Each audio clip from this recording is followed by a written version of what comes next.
Hello and welcome. This is the Zen community of Oregon, making the teachings of the Buddha Dharma accessible to support your practice.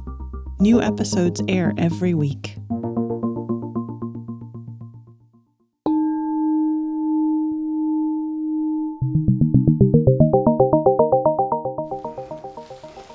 Good evening. We start by taking refuge. Take refuge in the Buddha, take refuge in the Dharma, take refuge in the Sangha. One of our chants, which we call Fusatsu, which is the taking the refuges and the precepts, always says that I take refuge in what is most true, what will liberate us from suffering. And so we're taking refuge in Buddha, Dharma, and Sangha. It means what do we go to for support? What do we go to for wisdom? What do we go to for confirmation? And so taking refuge in the Buddha means to find that in us which is indissoluble, that which in us is always reliable, always present. And the Dharma is all those teachings that point to liberation, all those teachings that point to freedom. And refuge in the Sangha is that we trust, we have faith that love and kindness and connection and relationship is a foundation for liberation. So we take refuge in the Buddha, the Dharma, the Sangha, in the transcendental qualities. Now, Hogen Sensei was at the monastery this weekend, and he teaches on Wednesday night here, and he did a nice thing on Thanksgiving is coming up, and Christmas, the holidays are coming up, and Hanukkah is coming up. And so he was talking about relationship. How do we use practice in a way that will be a benefit to us in relationship? And I'm interested in how do we use this chant that we've been chanting, affirming faith in mind, in relationship. How does it work that we can manifest this chant, affirming faith in mind? And so, in a way, we can say that the Dharma is all about relationship. It's all about connection. If we're just sitting like a lump in a cave somewhere without any connection, either psychically or physically, we might be satisfied and happy, but it's not very alive. Because relationship is where life happens. Life happens in breathing. Life happens in the mixture back and forth. Life happens in seeing and being seen, and hearing and being heard, and moving back and forth. Life happens in relationship. If there's no relationship, in a way you could say the absolute truth has no relationship because it's inclusive. But, our lives are about relationship, and holidays often are especially about relationship. If people are going back home or celebrating something in their family, or you're going to Thanksgiving at Great Vow, or you're going to go to the retreat at Bell's Mountain, or you're going to go to Rohatsu, any retreat. So I think it's helpful to look at this sutra that we've been reciting, Affirming Faith in Mind, from the perspective of relationship. Because it absolutely is appropriate there. So the first line, the great way is not difficult for those who not pick and choose.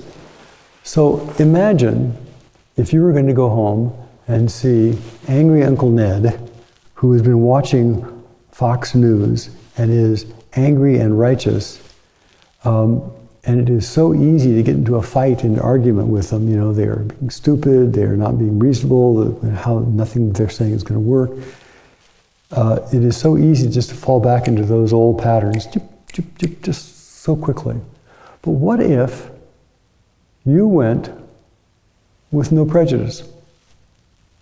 What if you went and saw a group of people with no opinion, pro or con? You said, okay, I'm just interested in finding out who this person is.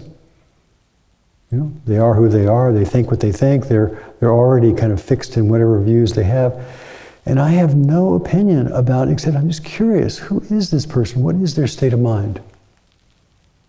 The great way is not difficult if we don't have an intention to try to get reality to conform with our opinions, to try to get people who are unreasonable to suddenly become reasonable according to me, to get people who are hard-hearted to suddenly become kind according to me.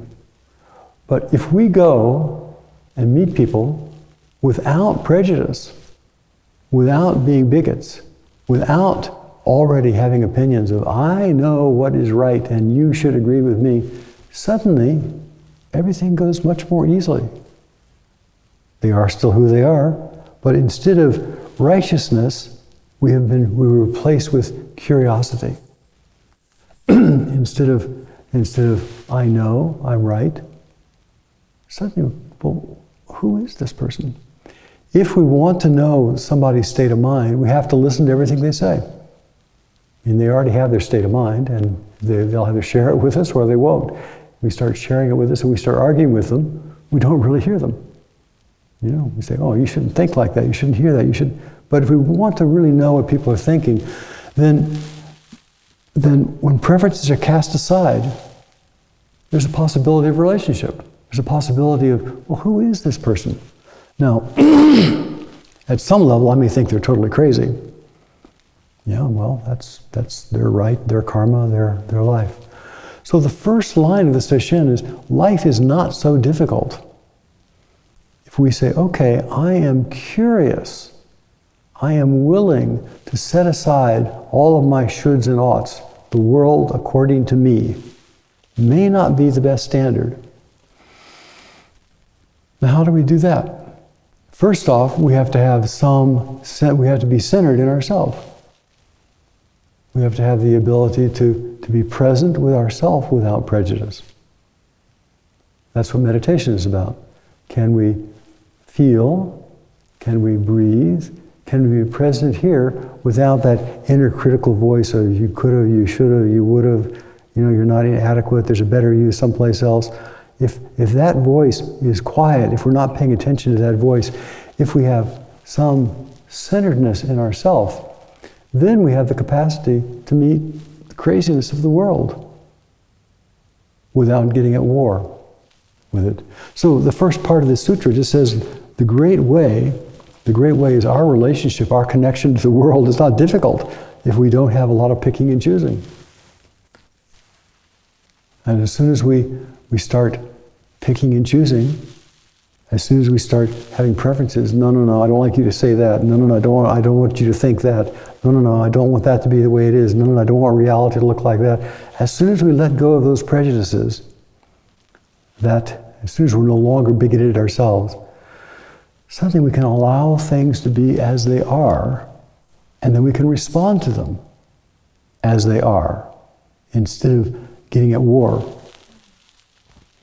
So if you're you go to a holiday dinner or you go to home and you're talking to people, as soon as there's slight distinctions are made, the next line, as soon as slight distinctions are made, I'm right, you're wrong. I know better, you know worse. You know, you're a narcissist and I am an open-minded, clear, open person.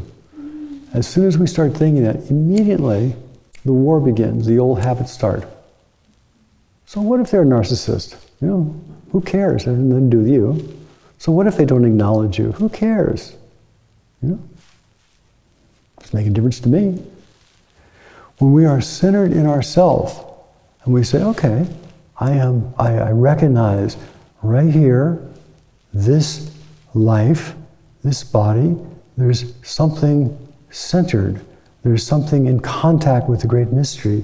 There's something right here. Then people like us, they don't like us, they say, you should be different, you shouldn't be different.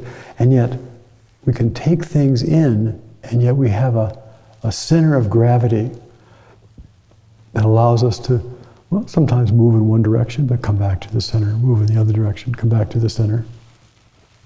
When I was young, they used to have those dolls that were weighted on the bottom. I forgot what they're called. Weeble wobble. What were they called? Weeble wobble. Wibble wobble. Or there was another Jumbo or Dumbo or something. And you could punch them, and you'd punch them and they'd go whoop, and whoop, Back up. Bobo doll. Bobo doll. Lots of names. So if we could have the aspiration to be more of a Bobo doll instead of a righteous stick,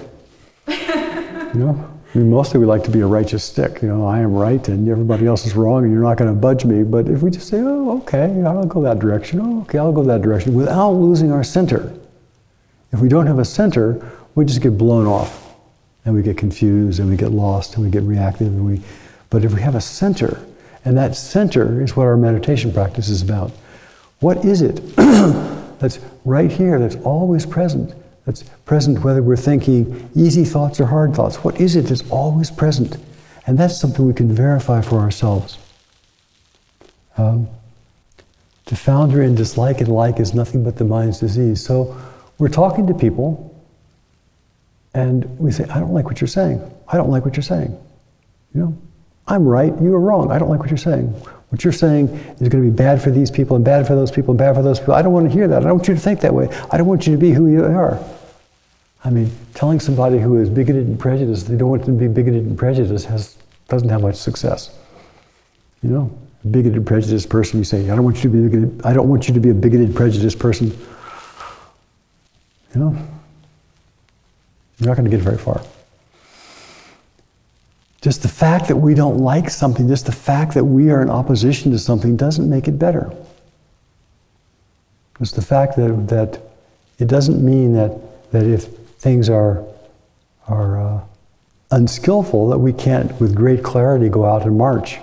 Doesn't mean that with great clarity we can just hold our particular position without getting at war. The pattern that often happens is, I don't like something. I don't like you. I want you to change and you to be different. And this person feels afflicted, feels imposed upon, can even feel like a victim. And so the victim then changes around and they begin persecuting somebody else. They begin victimizing somebody else. And that victim feels righteous and wants to hurt somebody else and get even. And then the person who got hurt wants to also get even. And it goes around and around and around. And in this tradition, we call that samsara, the endless cycle of becoming. How do we step off the wheel? How do we step off the wheel of constant, I'm fighting, I'm defending, I'm fighting, I'm defending, And this sutra just says, the way to do that is in your own mind, you learn how to find a place of equanimity, stillness, and steadiness in your own mind. You learn how to find a place that is you can rely upon. One of the signs, I think, of a really mature person is we begin to know that we can rely upon our own compassion. We can rely upon loving kindness. We can begin to know, just like, I've done thousands and thousands of talks.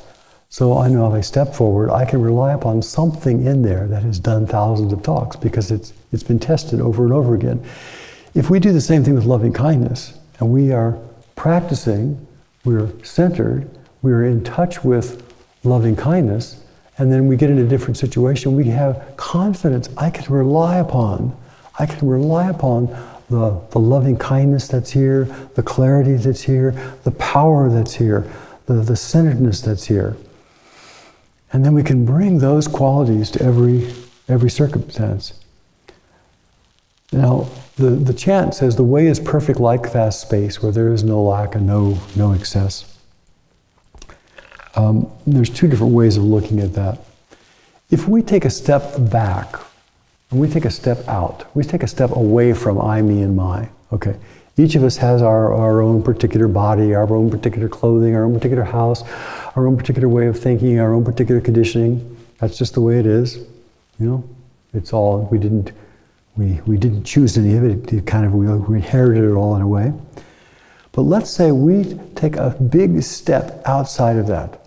Let's say we just say, okay, that's fine, I'm going to let that go. I'm going to take a big view. I'm going to take a big view of the Earth from outer space and see that blue sphere with the little thin white line around it. And I'm going to look at that, the whole Earth.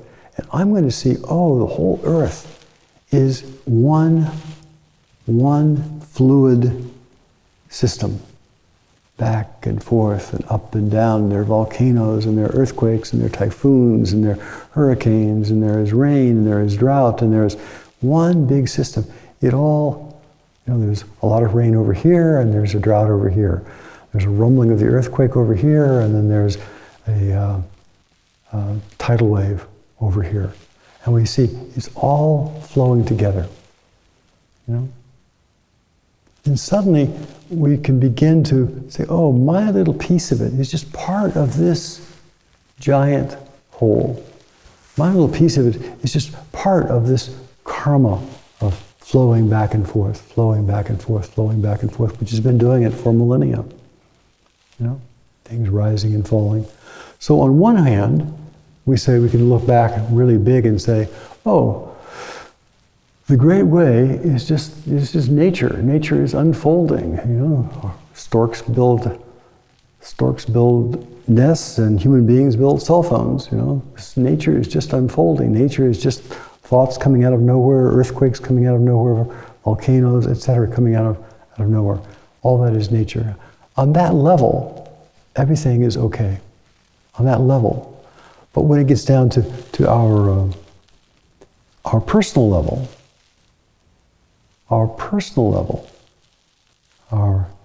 When we don't see that there is a fundamental okayness, when we don't see that somehow it's all connected. If something goes down on the right, something comes up on the left. If something goes down on the left, something goes up on the right. If it's dark here, it's light there. If we don't see that yin and yang, if we don't see that whole rhythm, then we begin getting fixated on our small view. Our small view of I am right and what's going on out here is wrong, which is different than I have some tasks I need to do in my life. I have some tasks that I am called to do. I have some music that I must make, some art that I must pass, some dance moves that I must make, some buildings that I must build, some floors that I must clean. It's very different than the righteousness of what everybody else should do. I'm dancing my dance, not because nobody else is doing it, not because somebody else should be doing it. I'm dancing it because it's my life, my dance. Roshi, my Zen teacher, he says when you do something personally 10,000 times, it really becomes yours. Something you really know it from the inside. It changes you. It becomes your life.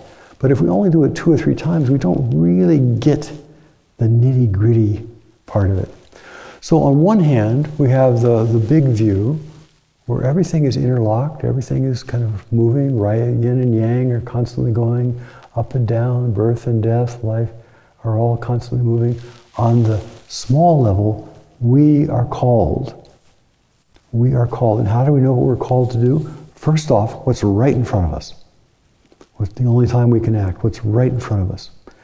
When we're really confused because our mind is in the past and future, when our mind is thinking, oh, what about this, what about this, what about this, what about this, what about this, what about this, what about this, we can't really see what's called for right now, what's needed right now. And if we make the best decision now, and the best decision now, and the best decision now, we end up with the best outcome. If, on the other hand, we're not paying attention to right now, instead we're worrying about the outcome, thinking, okay, what's the outcome over here? Will I be rich and famous and be loved and everybody happy? And we're not paying attention to what's right there. We miss something essential. We miss something essential. So the Dharma is about how do we not miss something essential, which is our life, which is this breath, which is this moment, the only time that there can be. And that's the choice to choose and reject is ourself. Am I really rejecting the deep wisdom, the deep experience that is right here? Now, one way of doing Zazen, which I always like, is if I want to feel something. Somebody says something to me and I'm deeply touched, or I see something and I'm deeply touched. At one point, because it's been up at the monastery, we've been talking about this, I was reading Bury My Heart at the Wounded Knee, which is about the horrible betrayal and genocide of Native American people. And you read that and it touches you so deeply. You feel it so deeply. So then Zazen is, I want this experience. I want to get quiet. I want to feel this so deeply. I want to feel that relationship with someone. I want to be quiet and be still and allow myself to really know what it's like from the inside. We can't do that if our mind is just busy. We can't really get still and say, okay, I want to taste this. I want to taste this joy. I want to taste this bitterness. I want to taste this life right to the core. We can't do that if we're just running around all the time with our mind someplace else. So we stop. We do Zazen. We come into the breath. And then what gives us an opportunity to become really intimate with our own life, really intimate with our own practice. Our choice to choose and to reject prevents our seeing this simple truth of the depth of our own experience, and the truth that is in that experience. Striving for the outer world as well as for the inner void condemn us to entangled lives, just calm to see that all is one, and by themselves false views will go. So we go to a dinner, we go to Thanksgiving dinner, and instead of seeing the whole family system and kind of being amazed at the whole family system, there's lots of different roles, and in a family system, everybody has different roles. Instead of seeing the whole system and saying, oh, isn't that interesting how it all fits together? I'm a part of that system. Instead, we only can see our part of it, or chunk of it, the part we don't like. So by not seeing the system, by not seeing the big view, we then fall into embattlement. So when you go to whatever place you go for the holidays, whether you're at the monastery, when we'll have a lot of people and you'll be sitting at a table with people talking about Thanksgiving, everybody has a certain wisdom. Everybody, even people who I regard as very twisted, have a kind of wisdom. And can I hear that? Not because I want to be like them, not because I want that to be anything, but there's a wisdom there. And sometimes the wisdom is about what not to do. Sometimes the wisdom is about what happens if you are caught by delusion. And sometimes the wisdom is about, opening and awakening. So this big view, which is tolerant, which is curious, which is alive and relational, is, I think, part of the essence of Dharma.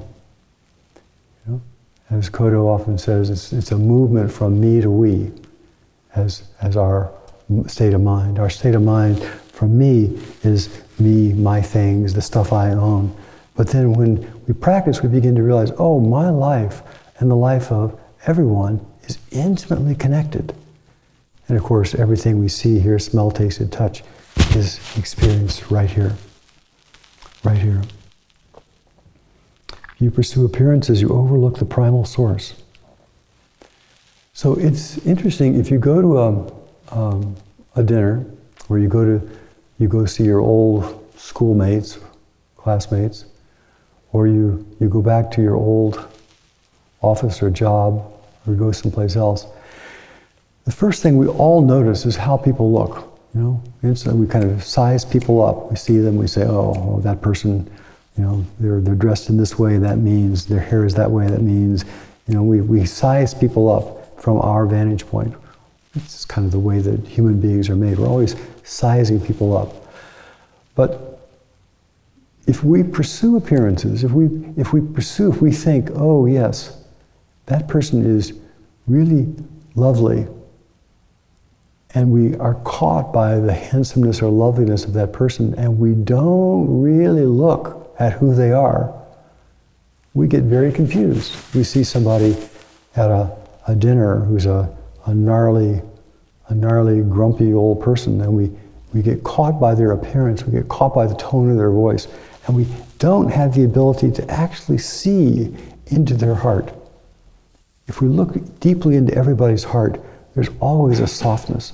There's always sometimes it's buried 1,000 feet, I agree, but there's always an aspiration for happiness. Everybody wants to be happy. Some people have given up and turned into rocks. Nonetheless, it still is there. So when we just pursue appearances, we're no longer looking deeply. We're no longer seeing. In the Buddhist tradition, they talk about the 5 Dharma eyes, the 5 eyes. And the first eye, the first way of seeing the world, is just our ordinary way. We kind of look around and we see people dressing in black and brown, and we see the lights.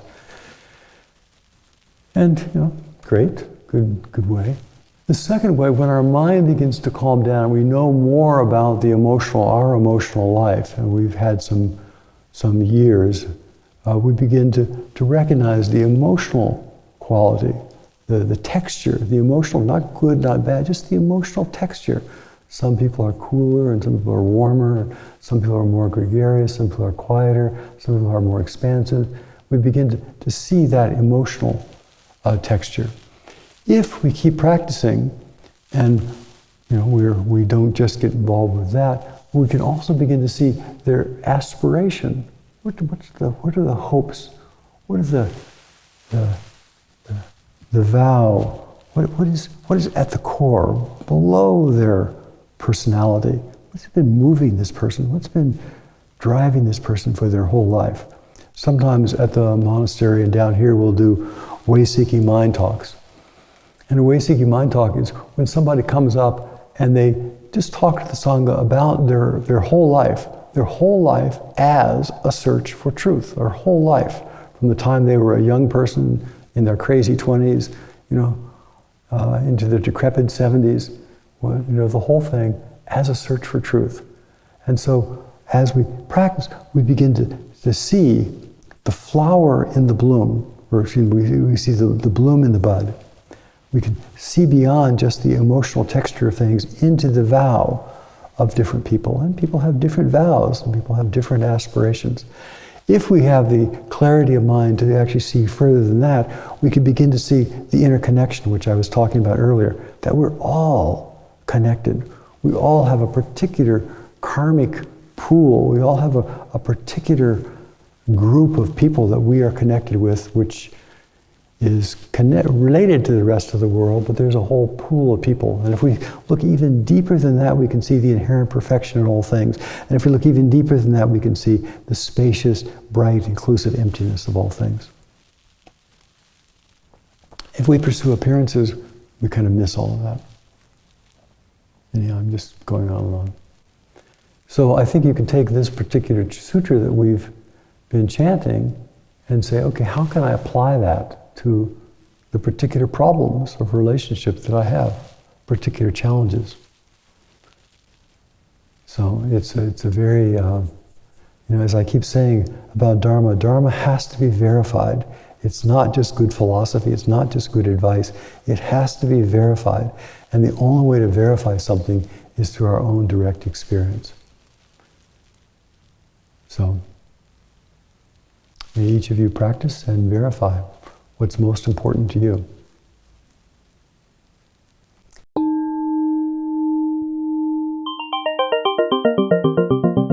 Thank you for listening to the Zen Community of Oregon podcast, and thank you for your practice.